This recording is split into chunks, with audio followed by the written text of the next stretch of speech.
Assalamualaikum warahmatullahi wabarakatuh.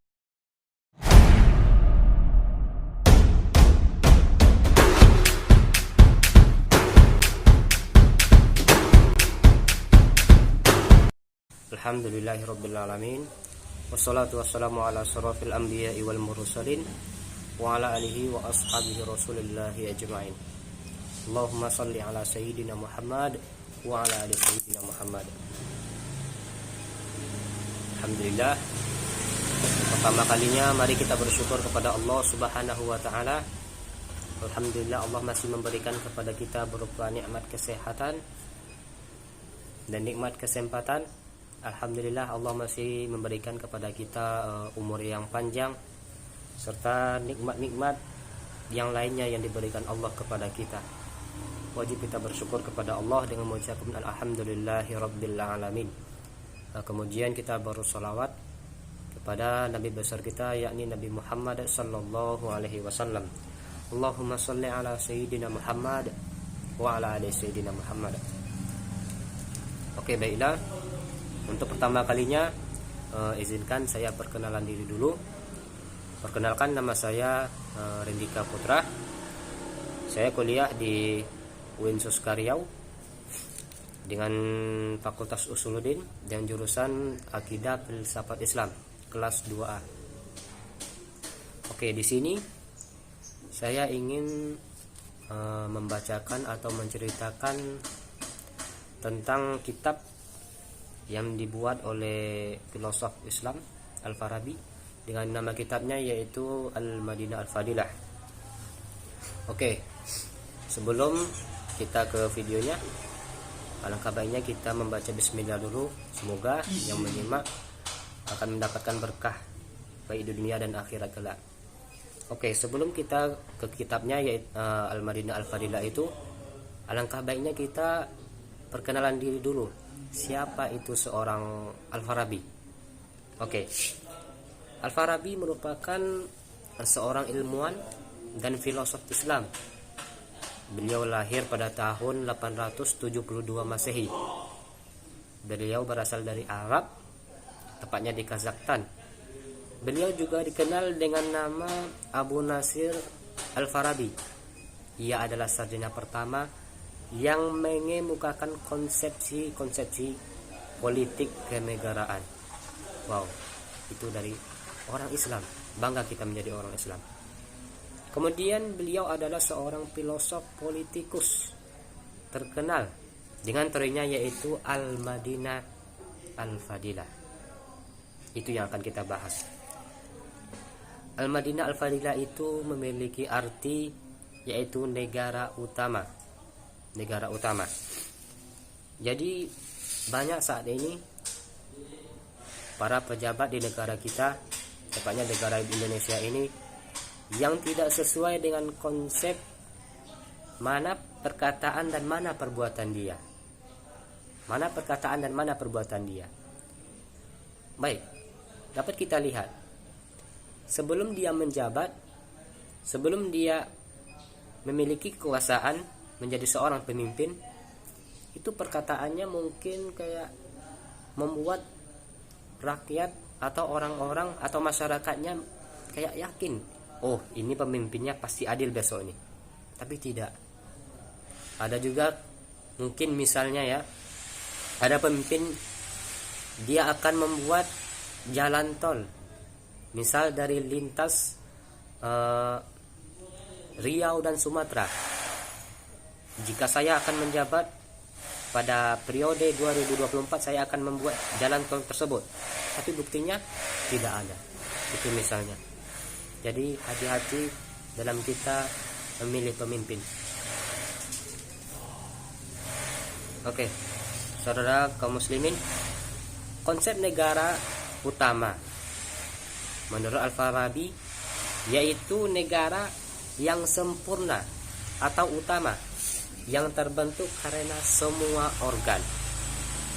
Semua organ. Yang dimaksud dengan semua organ ini dapat kita lihat ibaratnya di tubuh kita, di badan kita ini, organ kita ini, semuanya badan saling bekerja sama, saling kompak. saling membutuhkan, saling membantu. Misal, ketika tangan kanan saya sakit, tangan kanan saya sakit, pasti yang membantu tangan kiri. Kemudian justru sebaliknya juga, kaki kita, telinga kita, hidung kita ini, pokoknya salah satu ada yang sakit, pasti salah satu akan membantu. Itu yang terpenting dalam konsep Al-Farabi ini. Oke. Sebelum kita lanjut pembahasan selanjutnya, Al-Farabi ini memulai pemikiran politiknya tak kala ia menyinggung asal-usul kemunculan negara atau kota menurut masyarakat yang mulai dari keberadaan prasejarah atau individu yang saling membutuhkan satu sama lain. Nah, membutuhkan satu sama lain. Jadi konsep buku kitab Al-Madinah Al-Fadilah dari Al-Farabi ini yaitu membantu, saling membantu.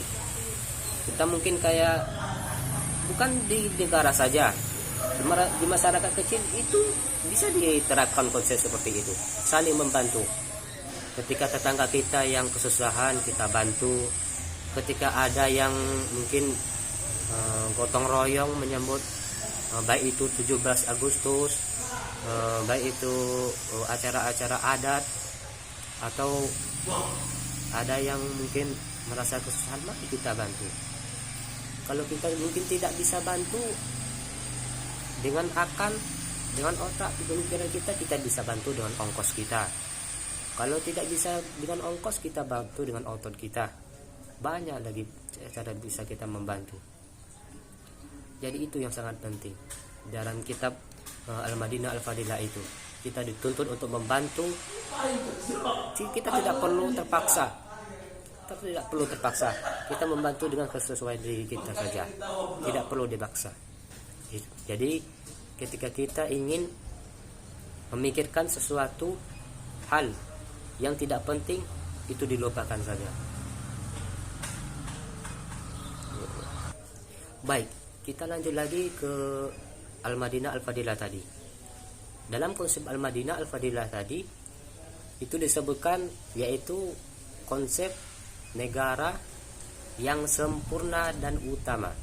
Sempurna dan utama. Oke, baik. Sesuai enggak negara Al-Madinah Al-Fadilah ini diterapkan di Indonesia? Ya, tepat sekali. Pasti sesuai. Karena apa?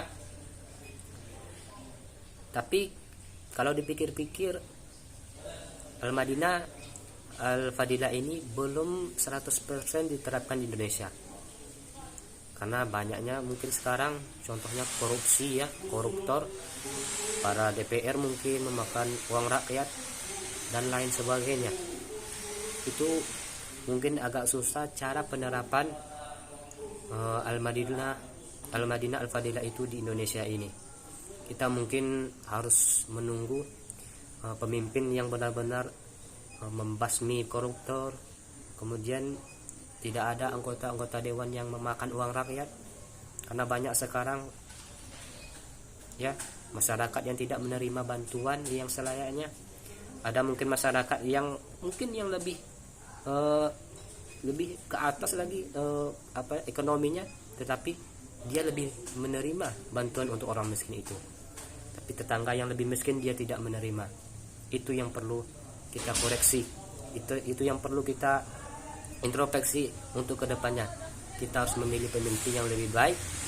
Siapa menurut kita pemimpin yang lebih baik, maka itulah yang akan menengok di mana ke depan negara kita.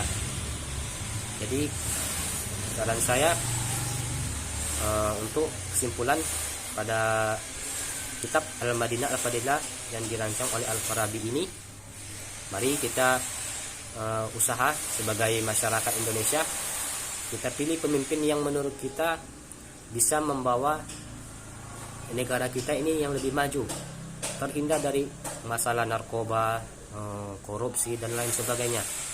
Mari kita pilih pemimpin yang menurut kita layak dan cocok menjadi pemimpin yang bisa membasmi semua itu. Baik, sekian dari saya. Terima kasih yang telah menyimak. Wabillahi taufiq wal hidayah. Assalamualaikum warahmatullahi wabarakatuh.